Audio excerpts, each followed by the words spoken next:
Olá, meu nome é Yara Celi, professora de língua portuguesa da Loja do Concurseiro. Estamos aqui na nossa missão aprovação para a PRF, ok? Com dicas de pontuação do CESP, tudo bem? Talvez seja a questão mais importante para você trabalhar, porque o CESP ele tem umas particularidades e você tem que estudar a pontuação dentro da própria organizadora. Como é a organizadora que mais fez prova para a PRF, é questão do CESP que você deve fazer, ok? Vamos a algumas dicas. Colocamos aqui uma questão recente, de 2018, tá? Essa questão, ela lida com o básico da pontuação. Qual é o básico da pontuação? Se ela quiser inserir uma vírgula, retirar uma vírgula, mantendo a correção, sem misturar com sentido. Correção. Quis inserir uma vírgula, quis tirar uma vírgula, o que você vai verificar? Não se separa sujeito de verbo, não se separa verbo de complemento. Não se separa sujeito de verbo, não se separa verbo de complemento. Isso é muito importante, tá? Por quê? Uma vírgula entre o verbo e o sujeito, vírgula proibida. Uma vírgula entre o verbo e o complemento, vírgula proibida. Então, vamos aqui à questão, ó.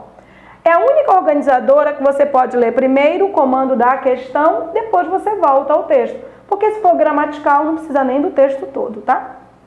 Então, vamos lá. Primeira, a colocação de uma vírgula logo após a forma verbal mostram prejudicaria a correção gramatical do texto. Vamos ver, ó.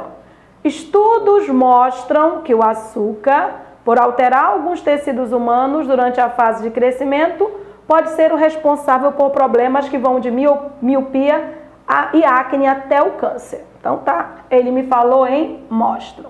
O que ele me disse? Ele me disse o seguinte, que a colocação da vírgula após a forma verbal mostram prejudicaria a correção. Vou avaliar, tá bom? Mostram, tá aqui é o verbo, né? O que é que mostra? Quem mostra são os estudos. Os estudos é o sujeito. Primeira observação, eu não posso ter uma vírgula entre o verbo e o sujeito, tá? Os estudos mostram o quê? Que o açúcar pode ser o responsável, Que o açúcar pode ser o responsável, tudo isso está complementando o verbo, porque o verbo está incompleto. Não adianta eu dizer, os estudos mostram. Mostram o quê, mano? Continua esse negócio aí. Está incompleto. Como está incompleto, ele está complementando. Qual é o problema? Eu não posso ter vírgula entre o verbo e o complemento. Seja o complemento uma oração, um termo, eu não posso. O que ele me disse é, a colocação de uma vírgula, foi o que ele me disse, né? A colocação de uma vírgula prejudicaria a correção gramatical do período? Sim! Por que prejudicaria? Porque eu não posso colocar vírgula entre o verbo e o complemento. O item está certo. E o item está mexendo com um básico. O básico é, eu não posso colocar vírgula entre verbo e complemento. Eu não posso colocar vírgula entre verbo e complemento. Pontuação está errada. Ele afirmou que ia prejudicar, tá? Então, muito cuidado, ó. O uso da vírgula está errado, mas ele me disse que estaria errado. Então, a afirmação que foi feita é que prejudicaria. Vai prejudicar? Sim, vai prejudicar. O item está certo. Mais uma questãozinha. Questão clássica do CESP que derruba meio mundo, né? Vou ler o comando e aí nós voltamos ao texto, tudo bem? Na linha 1, a vírgula logo após 2012 poderia ser suprimida sem prejuízo para a correção gramatical do texto, uma vez que a expressão em 2012 classifica-se como adjunto adverbial de pequena extensão.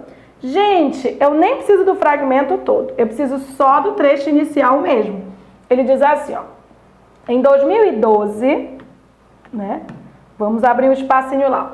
Em 2012, o CNJ promoveu, em parceria com órgãos do Executivo e do Judiciário, campanhas importantes para promover o bem-estar do cidadão, como da aplicação da Lei Maria da Penha no âmbito dos tribunais.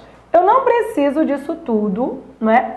Já que é só para eu avaliar o adjunto adverbial lá, se ele é de pequena extensão, de longa extensão, e me lembrar da regra, porque eu tenho que me lembrar da regra do adjunto adverbial. Tudo bem? Então, olha só o que eu tenho aqui. Em 2012, dá ou não dá ideia de tempo? Então, se em 2012 dá ideia de tempo, ele é um adjunto adverbial, tudo bem? Como ele está no início do texto, ele é um adjunto adverbial deslocado, já que adjuntos adverbiais vêm ao final do texto, tá? O adjunto adverbial deslocado, ele pode ser curto, né? Ele pode ser longo, tá? Só que se ele for curto, ele vem com vírgula opcional. Ele vem com vírgula opcional. Se ele for longo, ele vem com vírgula obrigatória. Ele vem com vírgula obrigatória. O que você tem que entender? Yara, vou levar fita métrica para ver se tem 2 centímetros, 5 centímetros, 30 centímetros. Não. É uma questão de montagem, tá? O adjunto adverbial curto é o advérbio, uma palavra, ou a locução adverbial mais curta. A locução adverbial é um conjunto de palavras. A mais curta tem 2. Aí ela pode crescer, pode ser bem longa. Então, se vier com uma ou 2 palavras, não se discute, tá? É curto mesmo e você pode tirar a vírgula sem nem fazer grandes análises. Se ele for longo, com várias palavras de valor semântico, a vírgula vai ser obrigatória. Bora dar uma olhada, ó. Não é composto por 2 palavras? Se é composto por 2 palavras, ele é curto. Se ele é curto, ele é de pequena extensão. Se ele é de pequena extensão, posso usar a vírgula ou não. Posso ou não, sem problema. Olha o que ele me disse. Na linha 1, a vírgula, logo após 2012, poderia ser suprimida sem prejuízo para a correção gramatical do texto. Poderia ser suprimida sem prejuízo para a correção. Por qual motivo? Porque é um adjunto adverbial de pequena extensão. Certo? É um adjunto adverbial curto. É um adjunto adverbial constituído de 2 palavras. Posso usar vírgula ou não, sem problema nenhum, tá? Geralmente CESP passa porque você aprendeu que o adjunto adverbial vem com vírgula e você não quer tirar. Mas está lá na regra, volte para ver a regra. O adjunto adverbial curto tem vírgula opcional e o CESP gosta dessa questão. Tudo bem? O item está certo. Olha, coloquei uma questãozinha aqui bem básica, que foi da PF. Então, bem básica mesmo. Podemos ler o comando e voltamos ao texto, embora eu nem precise do texto, tá? Olha só, a correção gramatical do texto seria prejudicada caso se suprimisse a vírgula antes da conjunção mais. Eu não preciso, sério, voltar ao texto. Quando ele me diz que a correção seria prejudicada caso se suprimisse a vírgula antes da conjunção mais, eu já sei que a afirmação está certa. Por que a afirmação está certa? Porque antes do mais a vírgula é obrigatória. Então, se eu suprimir a vírgula antes do mais, a frase vai ficar errada, a frase vai ficar prejudicada. Yara, mas por que é obrigatório o uso da vírgula antes do mais? Por esse motivo aqui, olha só. Se você usar o mais, você está usando uma oração coordenada. Então, é assim, ó. Você tem uma oração coordenada, tudo bem? Aí você pode pôr a conjunção e você tem outra oração coordenada, tudo bem? As orações coordenadas, elas são independentes. As orações coordenadas, elas são independentes. Por serem independentes, sempre tem que haver pontuação entre elas.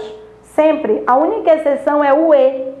O E, quando liga orações com o mesmo sujeito, não precisa de vírgula, tá? Então, se você colocar aqui, ó, o mais, se você colocar aqui, ó, o portanto, o então, se você colocar aqui o pois, tá? Se você colocar ou, você vai ter que colocar vírgula obrigatoriamente antes da conjunção. Vai ter que colocar vírgula obrigatoriamente. Por quê? A conjunção começa a segunda oração. A vírgula tem que vir antes. Então, quando ele diz a correção gramatical do texto seria prejudicada caso se suprimisse a vírgula antes da conjunção mais, sim, você é obrigado a usar vírgula antes do mais. E nem era uma questão de você avaliar o contexto, não. Esse mais sempre vai ter que ter vírgula antes. Ah, Yara, mas ele está com vírgula depois. Não, ele não está com vírgula depois. Ó. Depois, na verdade, você tem um termo intercalado. Na verdade, você tem isso. Ó. A história constitucional brasileira está repleta de referências difusas à segurança pública. Mas, até a Constituição Federal de 1988, esse tema, aí é assim, ó. Mas, nem leu o que está em azul, mas esse tema não era tratado em capítulo próprio. Você tem uma primeira oração e a segunda iniciando com o mais. Obrigatório o uso da vírgula antes do mais. Então, se eu suprimir, a correção será prejudicada. Ok? E mais umazinha só para a gente dar uma olhada. Olha só. Essa questão é uma questão que foi para o MPU, tá? E é uma questão que muita gente errou, mas a pessoa erra quando ela não volta para o texto, quando ela não tem o conhecimento, tudo bem? Então, assim, vou ler o comando, mas eu tenho que voltar para o texto quando eu não tenho certeza das coisas. Então, é o seguinte, a oração é essa, que está começando no quê, né? Que dotado, pragas virtuais no fragmento acima é de natureza restritiva. Ah, Yara, eu vou interpretar. Não, tu não vais interpretar nada. Tu não vais interpretar nada. Deixa eu te dizer o que é algo de natureza restritiva. É o seguinte, ó. Penso em se tratando de quê, principalmente, né? Se tu tiveres um que, o que tu tens que avaliar é se esse que é pronome relativo. Quando ele é pronome relativo, quando ele pode ser trocado por o qual, a qual, os quais, as quais. Aí, o pronome relativo, ele inicia oração subordinada adjetiva, que pode ser explicativa ou pode ser restritiva. Pode ser explicativa ou pode ser restritiva, tá? Se você está estudando, você sabe que a oração adjetiva explicativa é aquela que vem com vírgula. E a restritiva é aquela que vem sem vírgula. Ótimo. Se você sabe isso, e muita gente faz isso aqui, ó, a pessoa vai ler assim. Peraí, Yara, peraí. Então, entendi. Explicativa tem que ter vírgula, restritiva não pode ter vírgula. Já entendi. Yara, pera lá, eu tô vendo aqui, ó, a oração que, ó, tá com vírgula. Então, não é restritiva não, porque tá com vírgula. Esse é o maior problema. As pessoas estão analisando assim, está com vírgula, tem vírgula. A impressão que nós temos é que a pessoa nem sabe onde fica essa vírgula. Então, deixa eu te informar. Sabe onde fica essa vírgula? Antes do pronome relativo. Sabe por quê? Porque é ele que começa. Como é ele que começa, vai ser restritiva se antes dele não houver vírgula. Vai ser explicativa se antes dele houver vírgula. Então, quando uma oração vai ser de natureza restritiva? Se tiver com vírgula ou sem vírgula antes do pronome relativo. Se tiver com vírgula ou sem vírgula antes do pronome relativo. Sabe quando aqui na questão você vai saber se tem vírgula ou não? Nunca. Você terá que voltar para o texto. Então, vamos voltar. E é olho, é olho, é olho. Vamos lá. O histórico dos crimes cibernéticos, por sua vez, remonta à década de 70, quando pela primeira vez foi definido o termo hacker como sendo aquele indivíduo que, dotado de conhecimentos técnicos, promove a invasão aos sistemas operacionais privados e a difusão de pragas virtuais. É esse que você tem que analisar. Então, ó, como sendo aquele indivíduo o qual, dotado de conhecimentos técnicos, promove a invasão de sistemas. Esse que, ele equivale ao qual, então ele é pronome relativo. Ótimo. Antes dele está com vírgula ou sem vírgula? Não ouvi. Antes dele está com vírgula ou sem vírgula? Sem vírgula. Se antes dele está sem vírgula, ele inicia uma oração que tem natureza restritiva? Sim. E o item está certo. E área é esse termo com vírgula. Esse termo com vírgula é um termo intercalado, que você poderia eliminar. Se ela marcasse só esse termo é explicativo. Mas ela marcou a oração. A oração ela é restritiva. Quando é que ela seria explicativa? Se se antes do que houvesse vírgula. Então, pelo amor da vaca preta. Toda vez que ela perguntar se uma oração é de natureza explicativa ou restritiva e tiver que, analise se o que é pronome relativo. E olhe para antes dele. Se antes dele não houver vírgula, é de natureza restritiva? Sim. Se antes houver, é de natureza explicativa. Esse item ele estava certo. Muita gente errou por quê? Porque ficou olhando para essa vírgula, olhou errado. Tinha que olhar para a vírgula antes. Não tem nenhuma vírgula antes, então é de natureza restritiva, sim, que é sem vírgula antes do pronome relativo. Ok? O item está certo. Vai um recado. Cai muita pontuação associada a pronome relativo. Você tem que exercitar, você tem que reconhecer pronome relativo e enxergar isso aí. Ok? O que nós colocamos para vocês foram algumas dicas de pontuação do CESP, uma organizadora que trabalha questões de pontuação bem específicas. Treine bastante através dessa organizadora. Ok? Até a próxima dica.